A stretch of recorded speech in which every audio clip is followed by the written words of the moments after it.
একটা মাস আমি রহমত দেই, মাগফিরাত দেই, নাজাত দেই, এক একটা নেকিকে আমি 70 গুণ না শুধু হাজার লক্ষ কোটি গুণ নেকি বাড়ায়া দেই।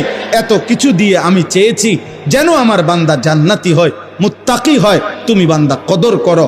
আর যদি কোনোভাবেই কদর না করে তো শেষ কথা হলো, মনে রাখবেন রমজানকে যে কদর করে না, রমজানেও যে গুনাহ করে, রমজানেও যে জাহান্নাম থেকে বাঁচার চেষ্টা করে না, রমজানেও যে জান্নাতের আমল করার চেষ্টা করে না, ভাই আমার, ছেলেরা আমার, বাবা আমার, পর্দার আড়ালের মা বোন আমার, সবাইকে এই শেষ কথা বলি।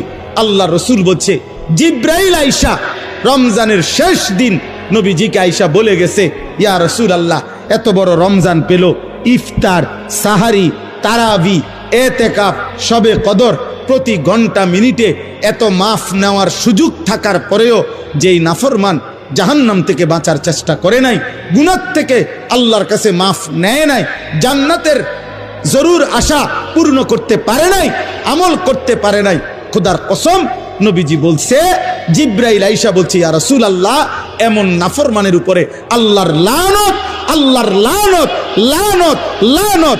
নবী বলছে আমিন, আমিন। মানে নবী বলছে, হ জিব্রাইল, আমিও বললাম আল্লাহ এমন লানত আপনি কবুল করেন এই নাফরমান উম্মতের উপরে, আমি নবীরও লানত।